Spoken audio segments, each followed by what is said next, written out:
여러분 축복합니다. 부모된 여러분 모두를 축복하고 또 누군가의 자녀인 여러분들을 축복합니다. 또 자녀를 양육하고 있는 분들이시라면 여러분들의 그 선한 말들이 자녀의 삶 속에 다 풍성함으로 그리고 여유로움으로 나타나길 원합니다. 오늘 9쪽에서 봅니다. 지난 시간에 부모와 자녀의 그 신뢰 그리고 주고받은 그 신뢰의 말은 자녀를 더 풍성하고 여유롭고 그리고 높은 자존감을 가진 사람으로 만들고, 그리고 부모와 자녀가 서로를 불신하고 그리고 불신의 그 말이 오고 갔다면 그 자녀는 낮은 자존감을 가지고 그리고 비참하고 초라한 삶을 산다고 제가 말씀드렸습니다. 오늘은 그쪽에서 그 예를 들도록 합니다. 저에게 상담을 왔던 분 가운데 사업체 건설회사를 운영하시는 분이 계셨습니다. 그분은 국내에서도 건설을 크게 하시고 또 해외에서도 건설 프로젝트를 진행하시는 분이었는데 뭐 가명으로 김성훈 씨라고 제가 이름을 적었습니다만은 사별한 후에 재혼을 앞두고 저에게 왔었습니다. 그래서 자연스럽게 얘기를 하다가 아버지에 대해서 얘기가 나왔습니다. 그리고 그분은 청년의 때의 아버지를 여위였습니다. 그리고 뭐 별 많은 유산을 물려받지는 못했습니다만은 그래도 수조 원의 재력가로 그렇게 성공했습니다. 유산을 상속받지를 못했으면서도 뭐 많은 유산을 상속받지 못했으면서도 수조 원의 재력가가 된 이유를 제가 물었습니다. 그때 그가 했던 말이 이거예요. 저는 무엇이든지 마음만 먹으면 합니다. 그리고 실패는 생각하지 않습니다. 무슨 일이든 시작하니까 다 잘 되었습니다. 그래서 제가 김 선생님의 기억 속에 남아있는 아버지는 그러면 어떤 분이었습니까? 라고 물었을 때에 그가 했던 말은 이거예요. 아버지는 항상 곁에서 자신을 도와주셨던 분으로 기억을 하고 있었습니다. 아버지는 항상 나에게 너는 잘할 수 있다. 실패한 것 때문에 마음 아파하지 마라. 너는 성공한다. 그렇게 말을 해 주었고 그 말이 자기 속에 새겨져 있다고 얘기를 했습니다. 그래서 또 무엇을 계획하든지 일을 할 때면 아버지가 항상 뒤에서 밀어주고 있는 그런 느낌이 든다 그랬어요. 반면에 제게 오신 그 정 목사님 같은 경우에는 아버지의 그 어떤 불신 그리고 불신의 말이 이 목사님을 확 끌고 가는 경우라고 생각하면 될 것 같아요. 신학대학원을 졸업하고 그리고 부교육자 생활을 하고, 그럼 여러분 목사님으로서의 공부를 뭐 10년 동안 한 거예요. 그죠? 그리고 난 뒤에 교회를 개척을 했는데 몇 년 지나지 않아서 교회가 문을 닫고 장소를 옮깁니다. 또 새로 개척을 하고 또 문을 닫고 또 개척을 하고 또 문을 닫고, 그리고 제게 왔을 때 벌써 4번째 교회를 개척을 했지만은 또 이 사역에 자신이 없다는 거예요. 그래서 쭉 얘기를 하다가 결국은 아버지 얘기로 갔습니다. 그가 알고 있는 아버지는 매일같이 술을 드시고 집에 들어오면 귀가 따갑도록 잔소리만 하셨기 때문에 좋은 인상은 하나도 없고 좋은 말은 듣지 못했습니다. 라고 얘기했어요. 여러분, 이게 목사님에게는 이거 치명적인 어떤 결과를 가져옵니다. 이게 뭐냐면 아버지가 집에 들어오면 귀가 따갑도록 잔소리만 하셨고 좋은 인상은 없고 좋은 말을 듣지 못했다는 얘기는 이 목사님 스스로 나중에는 하나님의 방문을 거절합니다. 왜냐하면 하나님이 오시면 잔소리만 하실 것 같아서. 또한 아버지로부터 좋은 말을 듣지 못했기 때문에 하나님이 임하시면 좋은 말씀을 하시는 것이 아니라 자신을 책망할 것이라는 그 두려움 때문에 하나님의 임재를 거부해요. 여러분, 그러면서도 또 생각으로는 하나님 앞에 열심히 기도하고 있다는 얘기죠.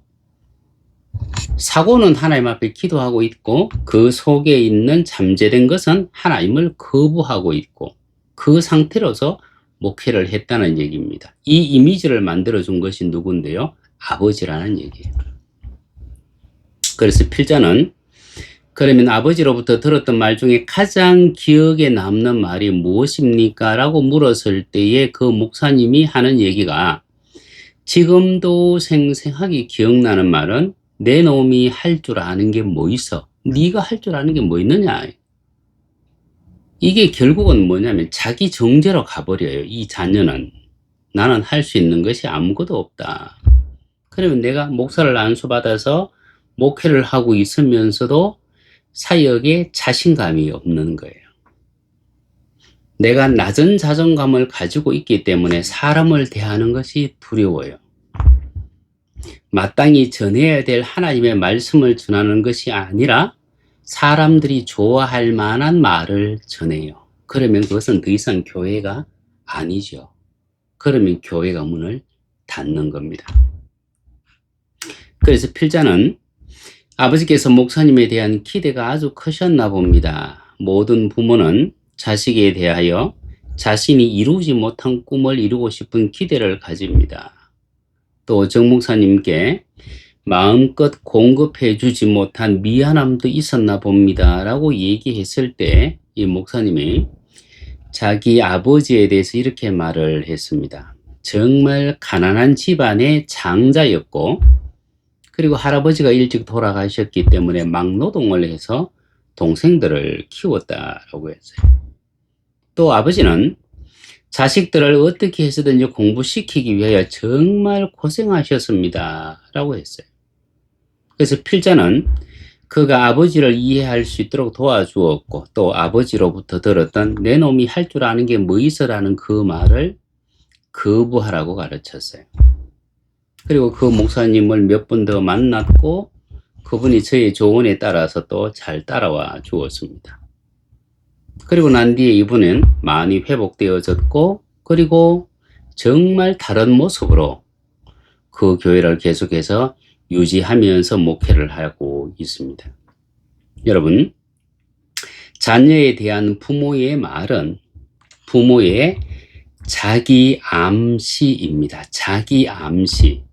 이런 말은 한 사람의 사고방식이 입으로 표현된 일종의 자기 암시인데 이 자기 암시는 뭐냐면 외부의 영향력에 반응하여 내부로부터 상상력이라는 반사적인 힘을 내보냅니다. 이게 문제예요. 이게 왜 문제가 되느냐면 내 외부에서 되어지는 그 일은 진짜 일어난 일이에요. 그건 진리예요. 여러분 우리가 진리라고 얘기했을 때 진리는 일반적으로 그리스도 예수 안에 들어온 사람들에게 있어서 진리는 세 가지입니다. 첫 번째는 하나님의 말씀이 진리입니다. 하나님의 말씀은 불변해요. 두 번째, 예수 그리스도는 어제나 오늘이나 영원토록 동일하시니라 라고 얘기했기 때문에 예수 그리스도가 진리예요. 그 다음에 세 번째 진리가 있습니다. 세 번째 진리는 오늘 나에게 일어났던 그 일이 진리예요. 오늘 일어났던 그 일이 내일 되어진다고 해서 없어지는 일이 아니에요. 여러분 오늘 2026년 5월 20 오늘 30일입니까? 30일 29일이네요. 29일 제가 오늘 이 유튜브를 찍으면서 제가 노란색 시계줄이 된 시계를 차고 나왔습니다. 내일이 되어진다고 해서 제가 오늘 강의할 때 노란 줄을 찾던 이것이 노란 줄이 내일 영상에 파란 줄로 나가지는 않습니다. 오늘은 내가 노란 시계를 바뀐 거예요. 이건 진리예요. 이거는 변함이 없습니다. 오늘 제가 이 강의를 하면서 안경을 끼고 강의를 했습니다. 이거는 진리예요. 이거는 진짜라는 얘기입니다. 그런데 내 속에서 일어나는 상상력은 아직 일어나지 않는 일이에요. 그건 생각일 뿐이에요. 생각은 얼마든지 축소되고 과장될 수 있습니다. 그러면 이것은 거짓이라는 얘기예요. 그래서 자기 암시는 뭐냐면 외부에 일어나는 그 진리에 대하여 거짓으로 반응하는 겁니다. 그 결과 사람을 도저히 벗어날 수 없는 끔찍한 내적 상태로 내몰아서, 내적 상태로 내몬다는 얘기는 내적으로 가두어 버려서 하나님을 향한 시선을 놓치게 만들어요. 또 싸움을 해치고 나가겠다는 결단력을 완전히 잃어버리게 만듭니다. 이것이 하인리히 아놀드라고 하는 분이 썼는 생각지킴이라고 하는 책에서 이분이 이 말을 했었는데 그대로 제가 인용을 했습니다. 자기 암시는 외부의 영향력에 반응하여 내부로부터 상상력이라는 반사적인 힘을 내보내는 것이다. 그래서 어떤 싸움을 해치고 나가겠다는 결단력마저도 완전히 잃어버리게 만든다. 이것이 어디로부터 시작된다? 부모의 말에서부터 시작된다는 얘기입니다. 이 때문에 부모가 자녀를 향하여 너는 매력적이지 못하다라는 암시만 주어도 아이는 상처를 받아버립니다. 책 한 권 더 소개합니다. 어린이와 10대를 위한 축사사역이라는 책인데 빌 뱅크스라고 하는 분이 쓴 책입니다. 이분이 여기서도 이렇게 말합니다. 부모가 자녀에게 전혀 매력적이지 못하다는 암시만 주어도 자녀는 깊이 상처를 받는다. 친구가 나에게 매력적이지 못하다는 말을 해도 내 마음속에 상처가 되어질 수 있는데 부모가 그 말을 했을 때는 이것은 어마무시한 압력으로 아이에게 다가온다. 또 자녀는 자신을 향한 부모의 암시를 자연스럽게 받아들여 부모가 만들어 놓은 울타리 안에서 살아가게 된다. 즉 자녀를 향한 부모의 말이 자녀의 사고에 영향을 미치고 자녀의 미래를 결정하게 된다. 그래서 부모의 말은 파동을 가진 정말 강력한 에너지가 되어서 자녀의 미래를 이끌어 간다. 여러분, 사토 도미오 씨가 썼는 인생은 말한 대로 된다라는 책에서 저자는 이렇게 말했습니다. 부모의 말이 자녀의 생각을 만들고 생각은 자녀와 하나가 된다.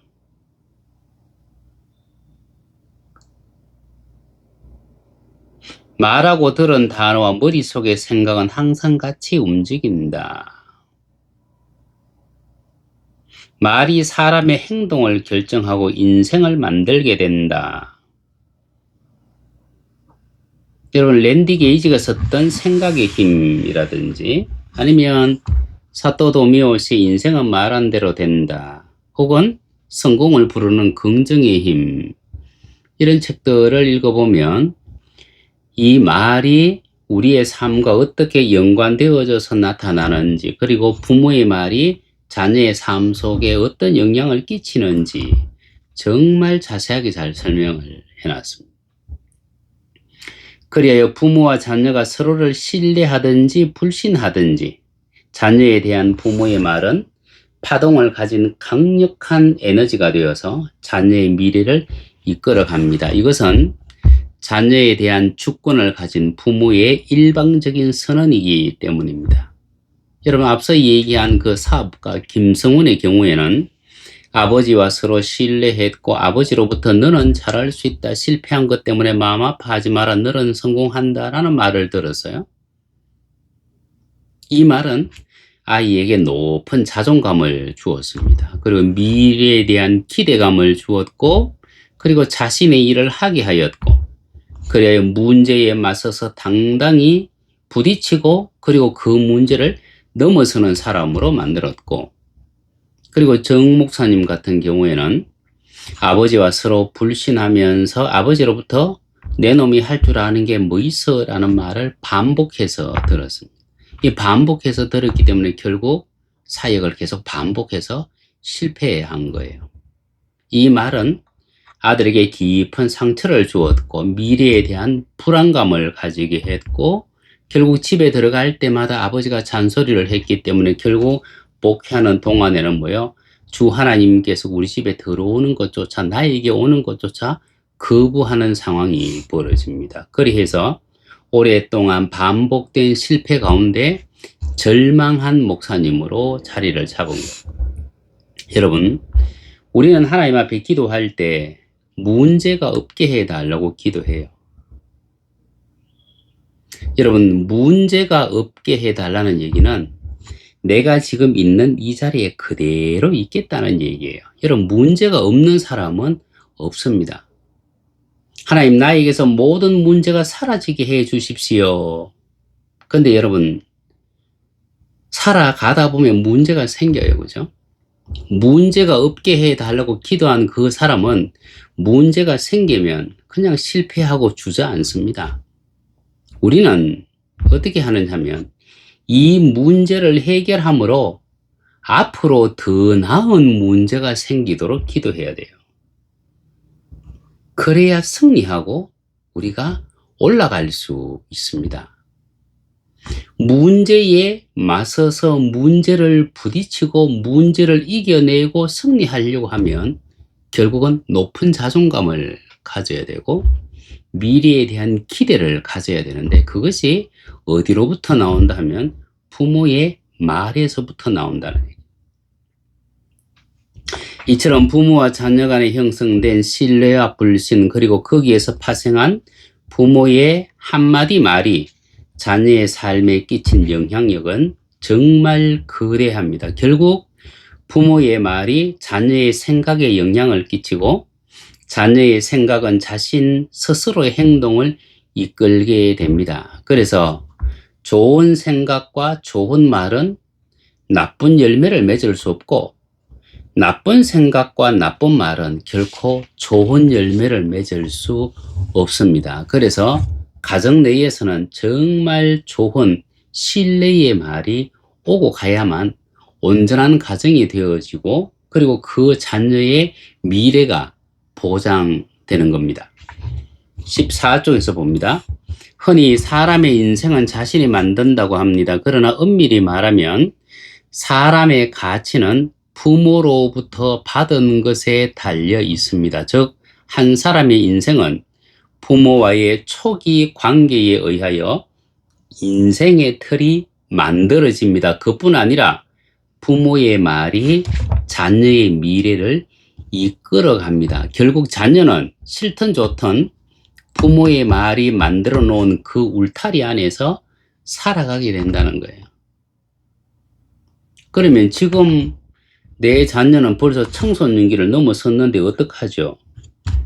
그럼 여러분, 그 자녀를 불러놓고 내가 그 자녀에게 과거에 내가 했던 말을 취소해야 돼요. 그 귀에 들리도록.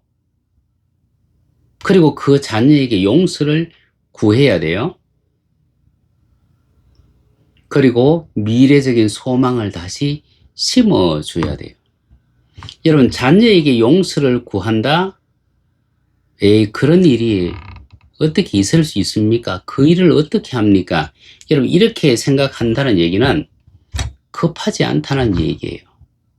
여러분, 우리는 우리 자신을 용서할 수도 있어야 되고, 우리의 자녀를 용서할 수도 있어야 되고, 우리 부모를 용서할 수 있어야 되고, 하나님도 용서할 수 있어야 돼요.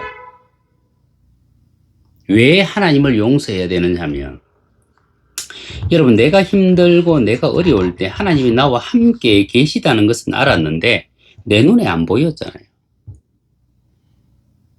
내가 느끼도록 내 손을 잡아주지 않았잖아요.